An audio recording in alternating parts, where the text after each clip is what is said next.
Bawal magdala ng fresh fruits or vegetables sa pasok ng Philippines unless meron kang permit. Ito, may isang sample ako nakita. Dumana naman siya sa feed ko.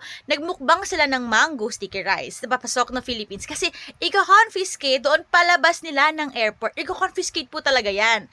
Ilang beses ko na rin po inulit sa aking group na Thailand, DIY Travel Tips, Hacks and More na hindi pwede mag-uwi ng mango sticky rice unless meron kang permit. Kasi nasa rules po natin yan, nasa batas.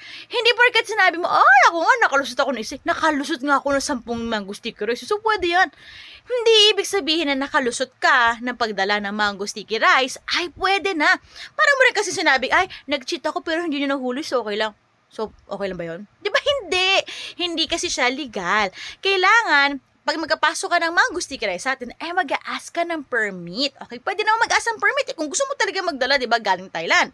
Pero kung ayaw mo na mag-asikaso, di mo ka na lang din magdala. Kainin mo na lang yan doon sa Thailand. Okay? So, ano ba ang proof ko na may ganito? So, kahit i-google nyo siya, madali lang naman hanapin. Kung pwede ba magdala ng mango papasok ng Philippines. So, ito lalabas sa Bureau of Our Plant Industry. Yan, Bureau of Plant Industry. Ayan siya. Ito yung website nila. So, ito may mga rules sila. O, diba?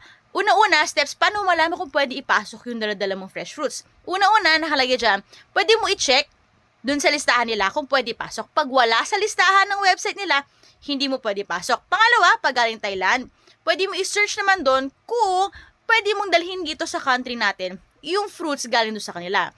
Pag nasa listahan siya, dito sa link naman ng Thailand na to, ibig sabihin, hindi mo siya pwede dalhin. So, sampulan natin, mango.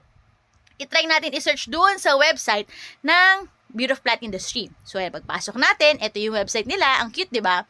So, isi-search natin, mango, find in page. Wala.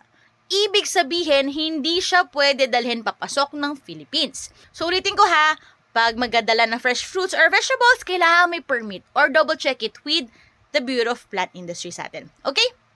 We hope this helps!